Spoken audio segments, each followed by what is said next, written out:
Hey, welcome to Rusty Bow.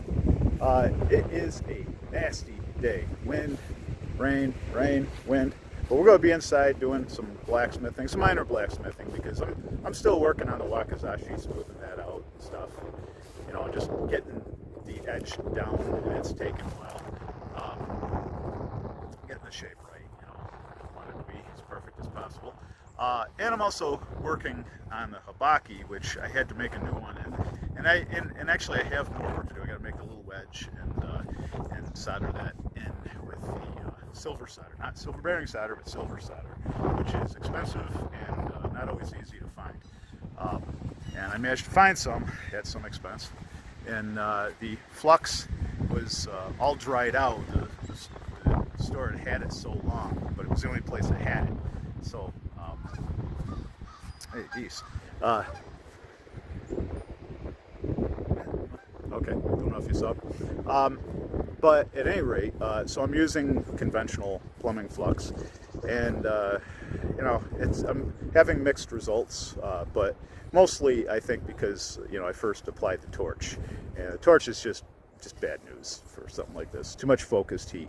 So I'm going to use the method of Crossheart Forge guy, and I'll leave a link in the description so that you can follow it, because he's done a lot of these, and he's like a master at this stuff. So highly recommend watching his stuff. But at any rate, I'm going to try to do the little wedge today and solder that in. But the primary thing I want to do today is start working on the iron Tsuba. So I've got some wrought iron out there in the shop, not the forge, but the shop, in the bucket. And I'm going to dip into that and get a piece and work on a Tsuba. So, all right, let's get started.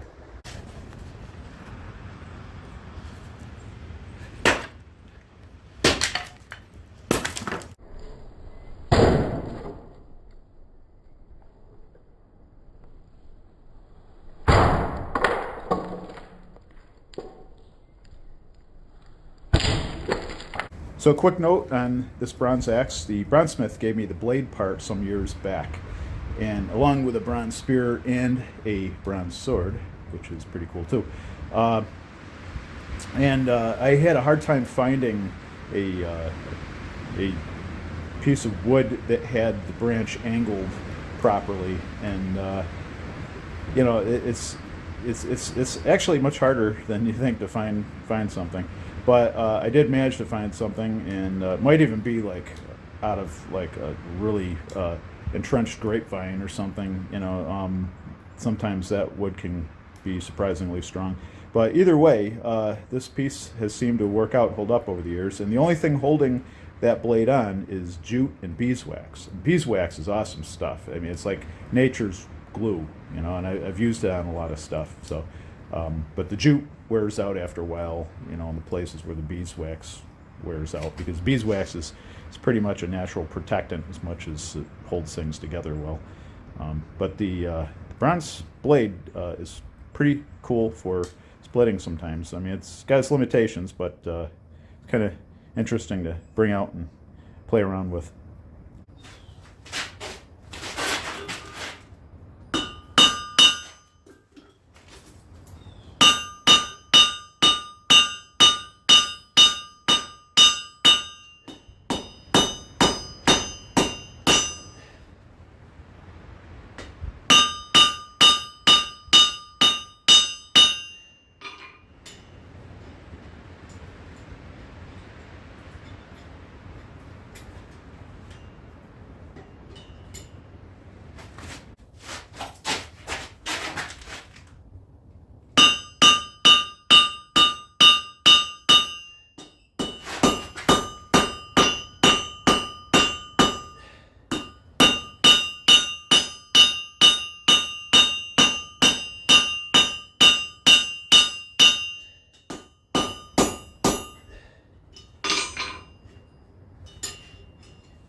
for a first attempt, I think it's passable.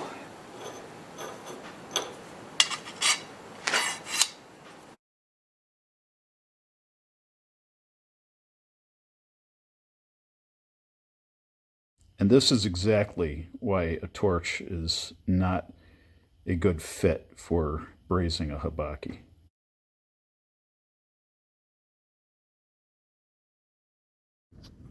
Okay, the wedge is made and inserted, and we'll go from there. So this is the stuff I was able to get. Silver brazing solder and flux. And the flux is dried out, it's crap. You can see the bottom, it's open. So it's no good. I'm using some tinning flux, and hopefully that does the job. So I'm just going to cut a couple small pieces off and pop them in there and hang them from this to put in the fire. Okay, here's my setup to put in the fire. It's really nothing more than a parody of what the guy had on Crossheart Forge. He wraps the habaki in wire, and I think I understand why, but I'm going to see if I can get away with just hanging it. And I have in there the flux and 3 little pieces of wire, the silver solder wire, and again, not silver bearing solder, silver solder wire, and we'll see how that does. Once this cools down, we'll see how it did.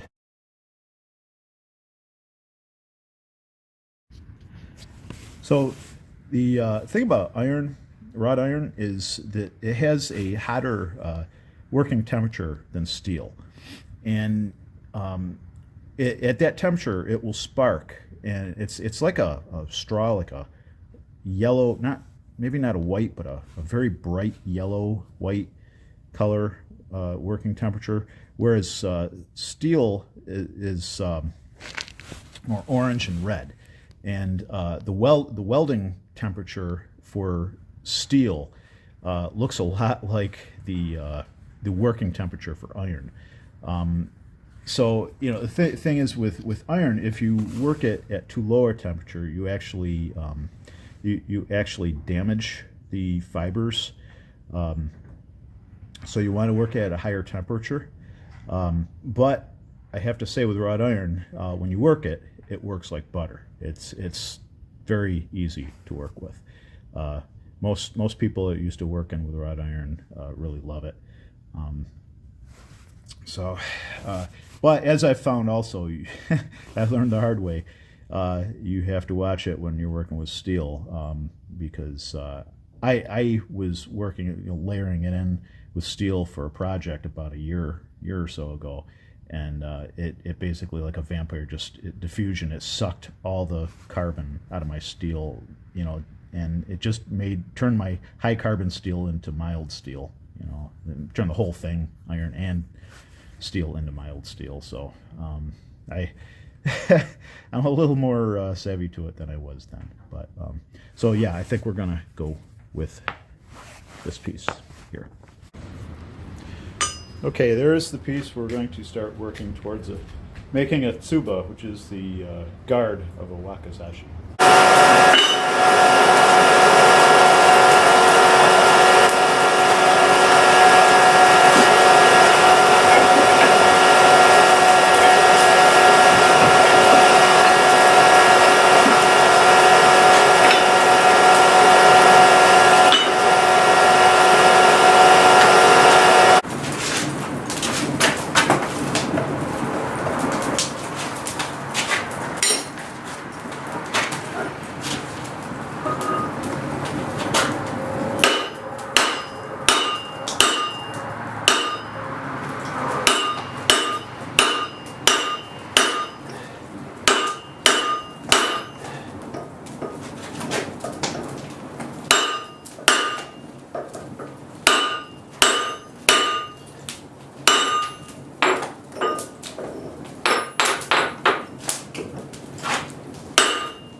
Okay, I think I will set this one aside and work with the one on the right.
Okay, I'm out here in the wind again because this is where the light is. Obviously, the Tsuba is an abject failure, and I think, first off, I wasn't working at sufficient heat, so the grain structure was damaged, and it created weaknesses and all that. And the other thing, too, is I was working top down into the grain structure. So I don't know if maybe, you know, if I had like formed it, you know, so the grain structure was going more like that horizontally, if it would have been any better. But yeah, I have learned a little bit from this, I guess. The other thing, obviously, you can see that the Habaki braze failed. So while I was waiting for this to heat up insufficiently, I did some file work on this. So I'm gonna go ahead and try this again. You know, and one thing too, it's like I didn't flux everything before I put them together, which was kind of stupid. So I'm going to do that. Maybe that was all that was wrong.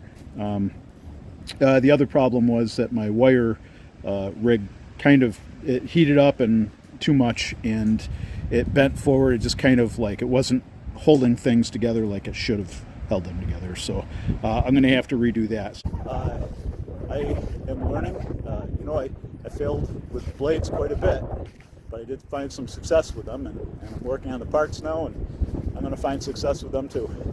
I am not making instructional videos, as you may have noticed. I'm just showing what I do week to week. If you want instructional videos, go to somebody like Crossheart Forge, because that dude is the master. I'm just like a student and stuff. So anyhow, you know, I'm learning about iron, wrought iron. I've folded with it. I've made a lot of stuff with it, so that's a big deal. And copper. I've done plumbing in my house, but that's not quite making a habaki. So, you know, I'm learning quite a bit, and we'll get there. So I want to take a quick second just to point out how important it is to have a nice clean forge to start your work with. Because if you've been working with anything like copper or bronze or alloys or something like that, it can taint your fire, and it can adversely affect your work, especially if you're doing welding. In addition to that, this wire frame thing I've made to put the habaki in for the heating up and getting the brazing. I made this out of fencing wire, because fencing wire is galvanized. I put it under the torch to try to burn off the galvanized coating, and I'm going to brush it down a bit with a wire brush before I begin the work, because I don't want any residual stuff to affect the brazing.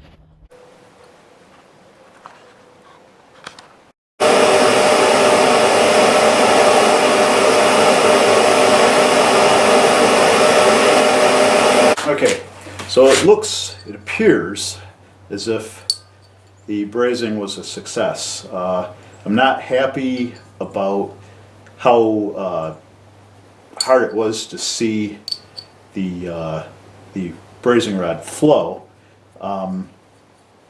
because it left kind of a clump down there that I had to file off. And, you know, so I mean, I would have hoped it would have been more clear, but it appears to be there and holding. So and it, you know, it's not pretty. Neither sword nor habaki are pretty at all, but it appears to work. It's not tight on the sword, so it does rattle a wee bit. But this is the practice habaki and the practice sword, and the real deal I plan on and hope to do way better on.